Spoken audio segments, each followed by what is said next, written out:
Hoje o ChatGPT me ajudou a fazer o rebalanceamento da nossa carteira do canal. Adicionei 2 ativos novos e a gente vai dar uma olhada no desempenho da carteira durante esses meses, beleza? Vamos lá. Se você ainda não é inscrito no canal, não deixa de dar um like e se inscrever, beleza? De acordo com a metodologia RAF, a nossa carteira se encontra assim, no momento. O que significa RAF, pessoal? Ela é a nossa metodologia de alocação da carteira, beleza? Em que o R é de renda fixa, A de ações, F, fundos imobiliários, I, ativos internacionais e A, ativos assimétricos. E essa parte aqui da meta é o que a gente definiu para a nossa carteira do canal. A gente quer ter 45% em renda fixa, 12,5% em ações, 12,5% em fundos imobiliários, 25% em internacionais e 5% em assimétricos, beleza? E aqui é como a carteira está agora. Dos 45, ela está em 42,75% em renda fixa, ações ela está um pouquinho acima, ó, 13,5%, e assim por diante. E veja como ela ficou aqui no gráfico em pizza, né? Temos uma grande parcela em renda fixa, e o nosso objetivo sempre é nos aproximarmos o máximo possível dessa porcentagem ideal, que é a nossa meta. Tem que ser exato? Não, até porque seria impossível, porque o mercado é volátil, né? Mas assim, a cada mês a gente se compromete a fazer o rebalanceamento e se aproximar cada vez mais dessas porcentagens meta que a gente estabeleceu, beleza? Mas por que isso? Por capricho? Não. Diversos estudos, eles mostram que mais de 90% da rentabilidade e do desempenho de uma carteira vai justamente do rebalanceamento. Você o quê? Montar uma estratégia de acordo com o seu perfil e seguir essa estratégia ao longo do tempo. E isso vai fazer com que você tenha mais segurança e mais lucratividade, beleza? Então, nosso objetivo é esse, nos aproximarmos cada vez mais da nossa meta em cada classe de ativos. Então, o que foi que eu fiz? Toda vez eu faço o rebalanceamento, eu faço os cálculos e dessa vez eu tive a ideia de solicitar ajuda ao ChatGPT. Não para escolher os ativos, mas utilizá-lo como ferramenta para ajudar nesses cálculos, beleza? Do rebalanceamento. Então, o que foi que eu fiz? Tirei o print da tabela, né? Coloquei aqui, ó, da tabela RAF, a mesma que eu acabei de mostrar a vocês. Aí até o ChatGPT perguntou o que eu queria fazer, mas eu já fiz um promptzinho bem simples que eu criei na hora. E foi o quê, ó? A tabela acima mostra a distribuição das porcentagens da minha carteira de ativos. Meta é a porcentagem ideal da classe de ativos, RAF significa classe dos ativos. E fui explicando. Informei que eu queria fazer um aporte de R$ 350 e queria que a carteira fosse rebalanceada de acordo com a tabelinha aqui, para que a gente chegasse o mais próximo possível dessas metas, beleza? Dessas porcentagens aqui da meta. E fiz uma observação também que não era obrigatório fazer aplicação em todos os ativos. Ela fez alguns cálculos iniciais aqui em porcentagens, porém eu tinha esquecido de falar quanto estava a nossa carteira, né? Aí eu informei aqui, ó, que o total da carteira estava, né, atualmente 3.784, que era o valor que a gente tinha, e eu pretendia aportar 350. Aí, beleza. Ela já facilitou esse cálculo, dividiu aqui, ó. Deu essa opção aqui. Por isso que o ChatGPT tem que ser uma ferramenta que nos ajuda e não vai definir nossa estratégia. Aí ele definiu o quê? Para ficar realmente bem balanceado, a gente teria o quê? Que vender uma parte aqui dos nossos assimétricos, né? Para que ficasse realmente em 5%. Só que na nossa estratégia da carteira, a gente não, pelo menos por enquanto, a gente não está vendendo nada, a não ser que fique muito gritante. Tranquilo? Para não vender pequenos valores. A gente vai fazendo aportes, por mais que fique desbalanceado, no outro mês a gente compensa. Então, eu ignorei aqui, ó. Mas ele pedia para vender a parte de assimétricos, só para a gente ver que você também tem que interpretar os dados que o ChatGPT lhe passa. E depois ele deu aqui o que ficou mais coerente. Deixa eu passar para baixo. Pronto, o resumo. Ele disse o quê? Em renda fixa, aproximadamente R$ 244, ativos internacionais 92 e fundos imobiliários R$ 13. Beleza?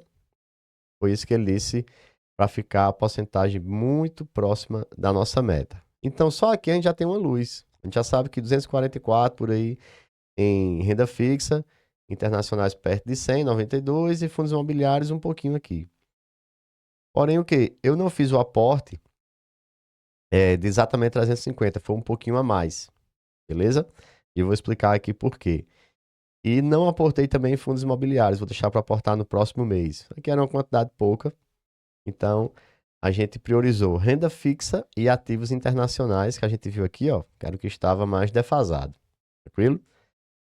Então vou mostrar a vocês como foram os aportes que eu fiz e como é que ficou. Que é justamente essa outra parte da planilha aqui. Pronto, o que foi que eu fiz, pessoal? Eu peguei um pré-fixado 2032, que ele tá o quê? 13,44. O que é um pré-fixado? Você contrata justamente uma taxa fixa, ou seja, ele é pré-fixado, ele é fixo. É diferente do Tesouro Selic. Muda a taxa Selic, ele vai mudando a porcentagem do seu rendimento. Aqui não, ele é congelado, ele vai lhe pagar 13,44% ao ano até 2032. Beleza? A gente nunca tinha comprado esse tipo de ativo, mas eu resolvi colocar na carteira até para questão de aprendizado, para a gente ver a oscilação dele e a gente poder estudar para saber como funciona esse tipo de tesouro pré-fixado.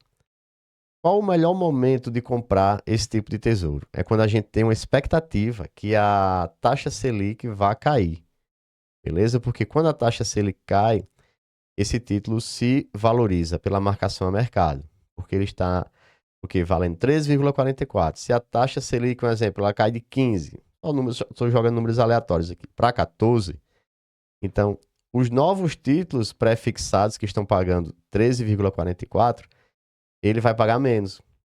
Tá entendendo? Ele vai pagar o quê? Um exemplo, 12. Então, quem tem na mão esse título aqui, 13,44, ele vai se valorizar. Ele vai valer mais no mercado. Tá entendendo? Eu já fiz outros vídeos ensinando, mostrando como é a questão da marcação a mercado. Mas em resumo seria isso. Você vai estar com algo na mão que vale mais e que ninguém consegue comprar mais naquele momento. Então, o melhor cenário de comprar um pré-fixado é quando você tem a expectativa que a taxa Selic vá cair. Beleza? O que é algo totalmente incerto, né? Porém, eu comprei agora porque para gente ter esse aprendizado aqui na carteira do canal. A gente vai ver mês a mês ele oscilando, tranquilo? Então vamos lá. Parte de renda fixa também, comprei Tesouro Selic, né? Um valor de R$ 176 reais. Tesouro Selic 2031, que já é o pós-fixado, ele acompanha a taxa Selic. E também comprei o IPCA, que está pagando o quê? O 2040, 7,11% ao ano. Também que historicamente acima de 6 já tem grande possibilidade de dar lucro, né? Até no médio prazo, no curto prazo. A partir de 2, 3 anos você já tem, historicamente, né? Não garanto que você vai ter agora, mas historicamente sempre tem lucro. Então coloquei mais um pouquinho também. Então a gente pegou o pré-fixado, pegou o pós-fixado e pegou também a questão do IPCA, atrelado à inflação. Essa foi a nossa parte de renda fixa que somou o quê? 260. Beleza? No chat GPT dizia 244 e foi 260. Se bem que a gente fez um investimento um pouco maior. E na parte dos ativos internacionais, a novidade é o quê? O GPUS. Fez um aporte de 108. Antes a gente tinha, para investir no S&P 500, a gente tinha o IVVB11, que a gente sempre comprava. Porém, a gente fez uma comparação lá naquele site Mais Retorno e o GPUS, devido a uma eficiência fiscal melhor, por você comprar cotas de um fundo, né, de um ETF irlandês, ele está tendo um lucro melhor do que o IVVB11. Tem essa questão do GPUS agora. E até o preço dele está mais barato também. Até para fazer o rebalanceamento de uma carteira com pouco capital ainda, pouco patrimônio, também ele está melhor. Então, em vez do IVVB11, a gente comprou esse mês o GPUS11. Tranquilo? No valor de 108. Então, no total, a gente fez de aportes 369,51. E como eu disse, a gente não comprou fundos imobiliários, vamos deixar para comprar no próximo mês. E como é que ficou nossa carteira, né? Renda fixa, meta 45, está 45,23. Ações 12,50, está 12,29. Fundos imobiliários 12,50, está 11,27, né? Próximo mês a gente já rebalanceia. Internacionais 25, tá 25 e um pouquinho, e assimétricos 5, tá 5,96, beleza? A gente não precisou vender. Próximo mês talvez a gente também não precise comprar. Vamos ver como é que vai ser nossos aportes. Mas ficou muito bem próximo das nossas metas. Nosso objetivo é esse, não é cravar, é sempre manter próximo, não deixar de estoar. Tranquilo? Vamos agora dar uma olhadinha como ficou o nosso desempenho da carteira já com os novos ativos, com os aportes que eu fiz. Estou gravando esse vídeo agora, mas eu fiz os aportes há uns dias atrás. Pronto, pessoal, essa aqui é a nossa carteira da sua qualidade financeira. Atualmente a gente está com um patrimônio de 4.130, né? A gente investiu 3.878. Estamos aqui com uma rentabilidade de uma variação, né? 6%, 6,5%, mandamento de R$ 250 e uma rentabilidade de 18,56. É contando também a questão de dividendos e outras coisas, né? Então vamos lá. De proventos a gente recebeu R$ 34 até o momento.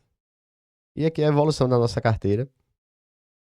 A gente começou com 2.000 e pouquinho e foi crescendo, crescendo. Essa parte mais escura é o patrimônio, a parte do verdinho mais claro é o ganho de capital. Beleza? E a tendência é que ao longo dos anos essa parte verdinha mais clara vai crescendo cada vez mais, né? Toda caminhada começa no primeiro passo. Então vamos lá, vamos para nossas ações. Está com uma variação de 7,85, né, no patrimônio, no crescimento, rentabilidade 14,52. Então o que é que a gente tem aqui, ó? A Taesa com crescimento de 29%, Caixa de Seguridade 5%, Sanepar 23%, Banco do Brasil, ó, uma queda de 22%, como a gente já vinha acompanhando. E o Banco ABC que a gente colocou teve até uma rentabilidadezinha já de 3%. Fundos imobiliários, todos estão no verde, todos estão aqui no verde, ó. Tanto o PVBI que estava com a queda, né? Ele já se recuperou. E a questão da rentabilidade também, porque ele tem os dividendos, né? Então nossa carteirinha de fundos aqui tá no verde também. Nossos ETFs, a gente tem P5P12, que é o do IPCA, também tá no verde. O IVVB11, né, o que está com a rentabilidade maior, com 19,55 ao longo do tempo. E os dois que estão no vermelho, né, foi o quê? O BITH11, que é o do Bitcoin, está com a queda de 11,72. Para você ver como é volátil, né? Se você ver outros vídeos atrás, ele era o nosso campeão. É o que estava com a maior rentabilidade. Por isso, pessoal, que a gente tem que ter uma parte pequena do nosso patrimônio. Né? Para a gente o quê? Se ele tiver um ganho excelente, beleza, vai entrar um dinheiro bom. E se tiver uma queda, a gente não vai perder tanto, porque é uma porcentagem pequena do nosso patrimônio que está investido, né? Então ele já foi um dos nossos aqui ETFs com a maior rentabilidade. Os nossos ativos aqui mais rentáveis. Esse mês ele tá, ó, tá em queda. Né? O GPUS também tá com 2% de queda, mas por que diz isso? O IVVB11 está ganhando e ele está perdendo? Não, porque aqui já está a rentabilidade já desde o começo da carteira, né? E aqui foi alguns dias. Os dias que eu fiz para cá, o S&P 500 caiu 2%. Beleza? Só para vocês entenderem aqui. Por isso a importância de ter uma carteira bem diversificada. Vamos para a nossa parte do tesouro. A gente tem aqui, ó, Tesouro Selic, rentabilidade 6,36, o IPCA 2040, né, no positivo 1%, e o pré-fixado, o que está com uma queda justamente de 0,65. Você pensa, caramba, eu estou perdendo dinheiro na renda fixa. Sim, isso é justamente a marcação a mercado que eu falei. Então ela pode tanto vir para o bem como vir para o mal também, beleza? Então se a expectativa do mercado para que a taxa de juros, para que o mercado melhore, né? Aí a gente ia estar ganhando dinheiro. Mas aqui mostra o quê? Que a expectativa do mercado é que por enquanto ainda não melhora, inclusive piora. Então a gente teve essa pequena queda aqui. Ou seja, a renda fixa não é fixa, beleza? Isso é bom você aprender na prática. A marcação a mercado, tanto você pode ganhar como pode perder dinheiro. No geral, por termos uma carteira bem diversificada, né? Distribuída, renda fixa, renda variável, a gente está aqui ó, com a rentabilidadezinha de 6%, que está muito bom. Vamos comparar Ver aqui a questão do patrimônio. Aqui não é crescimento do patrimônio. Proventos, que é uma coisa que a gente sempre se anima. Os dividendos, né? Olha bem, a gente começou aqui o primeiro com R$ 1. Depois veio 5 e assim vai, sobe, desce. Agora a gente está com a expectativa para esse mês 11 de quê? De 10. Olha só. Antes a gente recebia R$ 1, esse mês já vai receber 10. Por isso que é bom você nunca desistir. Daqui a alguns meses vai receber 100 e assim vai. Vamos para a questão da rentabilidade. Para comparar a nossa carteira com alguns índices. Pronto, aqui a gente está tendo uma rentabilidade que 116% acima do CDI. Vou colocar aqui o Ibovespa, né? Uma carteira diversificada. A gente tá o quê? Abaixo do Ibov, deixa eu marcar ele aqui, ó. A nossa carteira, ela tá ganhando de vários outros indicadores, né? Esse período todinho rentabilizou acima do Ibovespa. Porém, agora, nesse mês 11, o Ibovespa pode dar uma passadinha dela. Beleza? Mas ela tá ganhando de todos esses índices aqui. IFIX, CDI, IPCA. E assim a gente vai acompanhando. Inclusive, do CDI, ela tá com 116% acima. Ou seja, ela tá mais que o dobro de rentabilidade do CDI nesse período. Beleza? Então, pessoal, lições para esse vídeo. E o que? Você pode usar uma ferramenta como o ChatGPT para lhe auxiliar, né, em cálculos simples. Porém, você que toma a decisão, ele vai lhe ajudar nessa questão desse trabalho mais braçal, para você visualizar melhor algum cenário. Mas você que toma a decisão. E também mostra que, mais uma vez, a questão da diversificação, ela faz a diferença. Se a gente tivesse, por exemplo, concentrado tudo em BITH11, que era o nosso melhor ativo, né? A gente ia estar com uma queda agora bem expressiva, né? Que ele está com uma queda de 11%. Ou, um exemplo, está muito valor muito alto no Banco do Brasil também, empolgado. A gente ia também estar com prejuízo. Então é bom sempre diversificar e fazer o rebalanceamento, beleza? Então, se esse vídeo te ajudou de alguma forma, não esquece de dar um like, de se inscrever no canal. E pode mandar aqui sua dúvida. Você pode sugira por gentileza algum ativo para a gente analisar e colocar na nossa carteira, ver a viabilidade de colocar na nossa carteira no próximo vídeo, beleza? Grande abraço, até a próxima. Tudo de bom.